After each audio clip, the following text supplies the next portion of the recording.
How you doing, YouTube? Matt with That's Beer Reviews. Back to yet another review. A little bit of growler time. A little semi-local growler time in the form of Here and Now Brewing. It is Where is Karl? Number 2.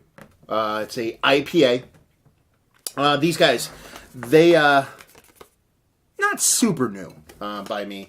I actually did a review of theirs. What was it called? Ladale. It was a Belgian style saison. I actually really dug it. It was about a year or so ago. And was it that long ago? No, maybe sooner than that. Regardless, I went up there and they were just slinging growlers out of like basically a garage door. It looks like they kind of bought a building and they were just kind of put the brewery in there, started chugging away, distributing growlers. And over the past year or so, they kind of built up a little brew pub, a nice little brew pub, serves their beers and food and all kinds of stuff. And it's kind of a nice little spot, a little Pinteresty, but a nice little spot. And I've been there twice so far. This is the second time actually. This time I was smart enough to come home with a growler. So, but yeah, I'm kind of digging what they do up there. So let's dive in and see what this sucker has to offer. On this little tag here, it says, "Where's Karl number 2?" It's an IPA, 7.5% alcohol by volume, and it was growlered today. So yeah, let's see. Nothing to see there. The logo's on there. It's pretty cool. It's a little squirrely thing with stuff and things. Anyway, so where are they located? Honesdale, Pennsylvania. Honesdale, Pennsylvania is up northeastern Pennsylvania, the very biggest or highest or whatever you want to call it, most northeastern parts of NEPA. It would take 84 from the kind of Scranton area, or if you're coming down from Orange County, New York area, and then kind of head north off of there. Quaint little town, a couple breweries, 2 breweries in there right now, and another one not too far away. Nice little summer kind of getaway place, so it's a good little spot. I go out there every now and then, farmers market, stuff like that. So anyway, let's see, pinky finger, kind of just off-white kind of head, and a soft kind of orange, super soft haziness. So it's a soft orange, definitely see through it, very light kind of carbonation on it, kind of looks the part of a kind of old school unfiltered kind of IPA. So we're off to a proper start, I guess you would say.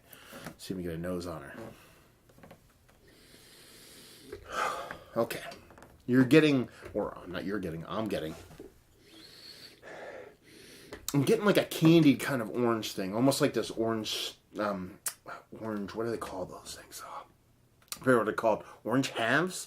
There's little candy orange halves where it's like synthetic kind of jelly kind of candy kind of thing. That's the kind of orange I'm getting off this one. I'm also getting this green component. It's like a wet hoppy kind of green component. It's not so much kind of a dry kind of pelty kind of greenness. It's more of like an oily kind of hop oil, wet hoppy kind of greenness on there. It's definitely like weeds. Pulling weeds, not smoking weed, kind of weediness, a little tomato stockiness, definitely kind of vegetal greeny as opposed to kind of just smoking weed, danky kind of greeniness. But it balances off that kind of semi-candy, confectionery-ish kind of orange thing it has going on. There's a nice sweetness to it, there's a nice bittering to it. Smells like there's a nice balance to it. Let's dive in. Cheers.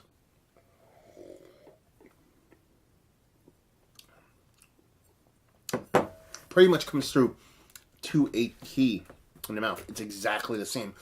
I'm getting that orange in there. It's coming off like those kind of candied, kind of jellied orange halves. Not as sweet, but that kind of vibe to it. But it's orange all the way. Orange citrus, whether it be, kind of, whether it's an orange or a blood orange kind of thing going on there. More that orange colored citrus. I know it's kind of hard to talk about oranges and subcategories of oranges while saying oranges. Anyway, you have that going on, and then you have that kind of green vegetal tomato stocky kind of pulling weed face first behind a lawnmower kind of greeniness to it. None of it's super in your face, kind of like slapping or beating the shit out of you, but it's impactful. It's nice. The carbonation's a bit low on it. It's a growler, but I've had it in my car maybe for about an hour and a half. It stayed cold, so the carbonation's a little bit low, but nothing to write home about. Other than that, the body's quite fine. It's tasty. Tasty as hell. 7.5%. Doesn't taste small, doesn't taste big. Tastes pretty much exactly what it is. And it's just a good beer. You know, I like what Here and Now is doing up there.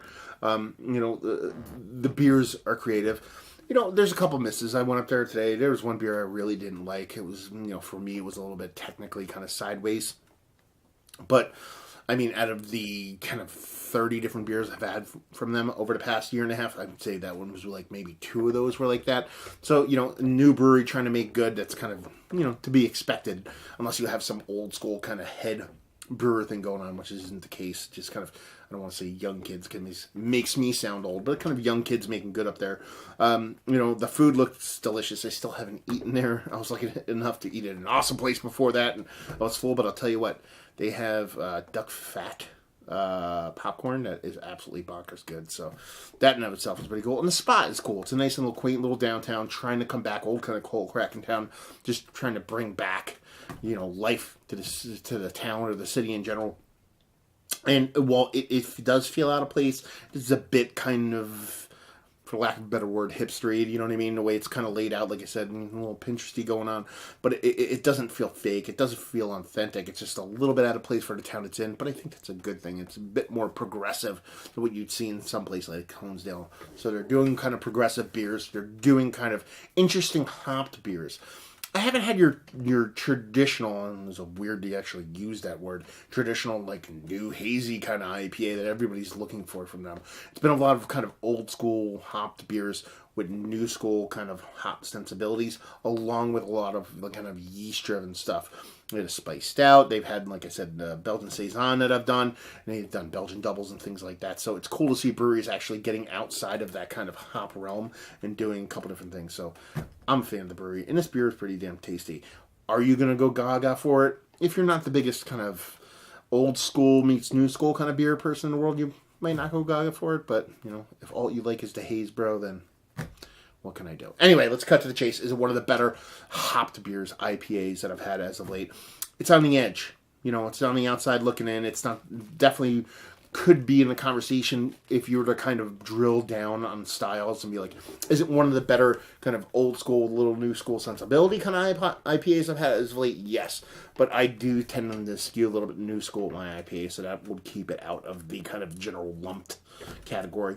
Bag and availability, that's where their beers do get a little bit sideways for me. Draft-wise, they're fine. You know what I mean? Samples, whatever. Their growler to go prices are a little bit higher than the norm. I forget what this was. It's probably more like $14, $15. You know, that's kind of steep, growler price-wise. I get it, you know, trying to make a buck, but, you know, some of the even newer upstarter breweries like, you know, Equilibrium, stuff like that, that tend to be a little bit lower in the price point. So that's probably the biggest negative. A couple extra bucks, but it's good beer. So, you know, whatever. Brewery only, absolutely. I don't think they do any kind of distribution at all. And leave you with, if you like what we like this. If you like that old school kind of IPA, but you want some new school sensibility. Do you like some kind of like, or if you're into kind of wet hoppy, OG hopped, it almost tastes like a whole cone wet hop kind of beer to it. I don't know if that's the case, but that's the vibe I'm getting from it.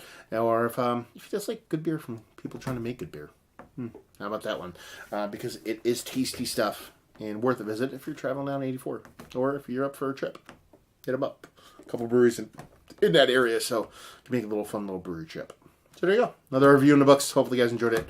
If you did, then anywhere in between, down there, awards and stuff and things. Facebook, Twitter, Instagram, and Tapped. Massive Beers. All 4 of those places. And hopefully you guys enjoyed the review. Hopefully enjoying a nice Karl IPA right now. Number 2. Hopefully see you next time. Cheers.